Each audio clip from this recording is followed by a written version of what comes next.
कर रहे हैं? कर चुके हैं, पूरा बीकॉम फाइनल कर चुका हूँ। बीकॉम। आगे क्या है आपको, क्या सोच है, मतलब क्या सरकार क्या करे आप सबके लिए कि आप लोग आगे के बारे में सोचना चाहें या क्या करना चाहेंगे? सर्विस के लिए अप्लाई करेंगे, इसीलिए सोचा, मगर आजकल के हालात ऐसे थे कि वो नहीं कर पा रहे हैं, ये बात है। करप्शन के खिलाफ जो भी नेता या जो भी पार्टी काम करेगी, हमारा तो समर्थन उसी को है।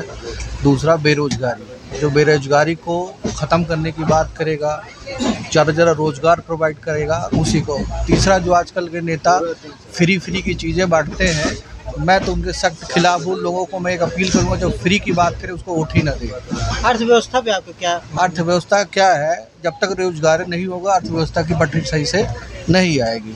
आप टैक्स का स्लैब बढ़ाते जा रहे हो, उसमें जो मध्यम वर्ग का मिडिल क्लास का पर्सन है उसको तो अगर कोई नौकरी पेशा उसको डायरेक्ट कंपनी काट देती है पैसा। बट वही चीज़ अगर आप देखो, व्यापार में करने वाले ऐसे लोग हैं जो कि उनकी अगर इनकम महीने की देखा जाए 40 लाख 50 लाख रुपए की, वो 1 रुपया टैक्स नहीं देते। तो गवर्नमेंट को फर्स्ट ऑफ ऑल उनके खिलाफ करना चाहिए। गवर्नमेंट की सुविधा वो लोग भी लेते हैं लेकिन टैक्स के नाम पे देने से बचते हैं, तो उनके खिलाफ जो करेगी कंपनी, हम तो उसी को सपोर्ट देंगे। अदरवाइज ऐसे कोई पार्टी जो फ्री का कर रही है उसको हम सपोर्ट नहीं देंगे। दूसरी बात, परिवारवाद को भी हम नहीं सपोर्ट कर देंगे कि अगर उसका बेटा नेता है, जरूर नहीं उसका बेटा सही नेता बने। ये चीज़ मैं सबसे अपील करूँगा, जितने लोग ये चैनल देख रहे हो, कतई वोट मत दो।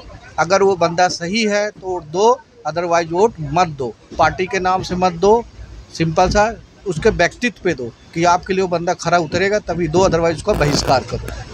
और हर कोई गवर्नमेंट से एक ही चीज़ पूछे, अगर आप टैक्स ले रहे हो तो विकास करो, नहीं टैक्स लेना बंद करो। अच्छा, ये सरकार स्वास्थ्य पे कैसे रही, क्या काम किया? स्वास्थ्य पे तो मेरे हिसाब से यूपी की व्यवस्था मुझे नहीं लगती बहुत अच्छी है स्वास्थ्य पे। मैं दिल्ली में रह चुका हूँ, दिल्ली की व्यवस्था बहुत अच्छी है बजाय यूपी से।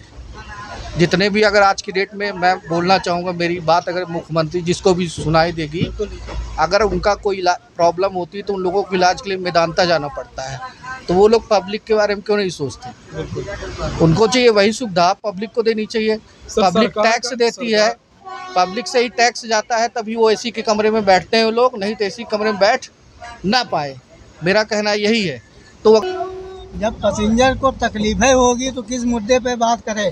नहीं, मुद्दा तो बहुत है, स्वास्थ्य को लेके है, स्वास्थ्य की बात नहीं, जो सबसे बड़ा स्वास्थ्य ये है जो हम लोग खड़े होके एक पैर से आ रहे हैं ट्रेन में, सबसे बड़ी स्वास्थ्य ये है हमें। आप मतलब क्या डेली अप डाउन करते हैं? डेली अप डाउन करता हूँ, कम से कम समझ लो जो 25-30 टिकट लेते हैं वो भी नहीं चढ़ पाते, कहो कट जाए। तो आप क्या मतलब शासन प्रशासन से क्या कहना चाहिए? सरकार कोई सुनी नहीं रही। कौशल किशोर हैं, उनके पास कई बार गए, एप्लीकेशन लगाए, कोई सुनवाई नहीं है। अच्छा, ये जो सरकार थी इसका कैसा कार्यकलाप? यही सरकार तो कुछ नहीं कर रही है। तो इस बार कौन सांसद, कौन? कौशल किशोर। कौशल किशोर कहाँ से? मोहनलालगंज। आफ्ताब। तो आपका इस बार मुद्दा क्या है चुनाव को लेकर? चुनाव को मुद्दा लेकर बस हमने बताया तो इससे पहले कि जैसे हम लोगों को शाम के टाइम इतनी ज़्यादा परेशानियां होती ट्रेन में चलने की वजह से, सफ़र करते समय, और शाम को ये गाड़ी अक्सर लेट होती रहती है। पहले 2014 से पहले ये ट्रेन जब हम लोग यहाँ 7 बजे आते थे तो गाड़ी हम लोगों को नहीं मिलती थी, लेकिन अब ये कंडीशन हो गई कि 7:30 बज जाता है, 7:45 बज जाता है, 8 बज जाता है गाड़ी आते आते।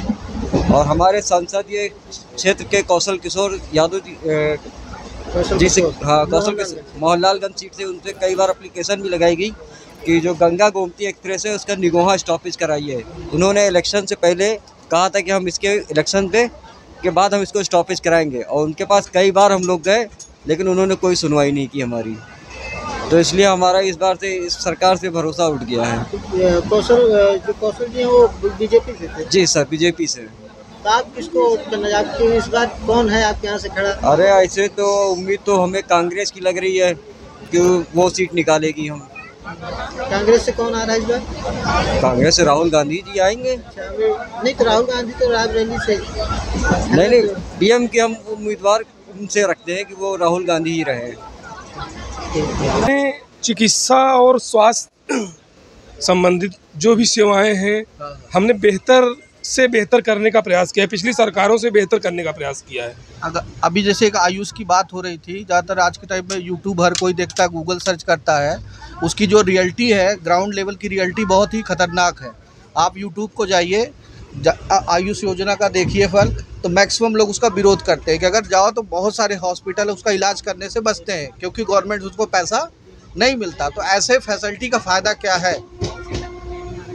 अगर ये रियलिटी है तो आप इस चीज़ को, यूट्यूब है, कहीं पे भी जाके किसी हॉस्पिटल में पता करेंगे तो आयुष के खिलाफ जाएगा, कहेगा भैया आयुष इलाज ही नहीं करेगा। वो सरकारें दावा करती हैं हम बेहतर शिक्षा, चिकित्सा व्यवस्था या जो भी सरकारी योजनाएं हैं हम बराबर गरीबों तक पहुंचा रहे हैं, लेकिन आम जनमानस में ये सुविधाएं पहुंचने से दूर रही हैं।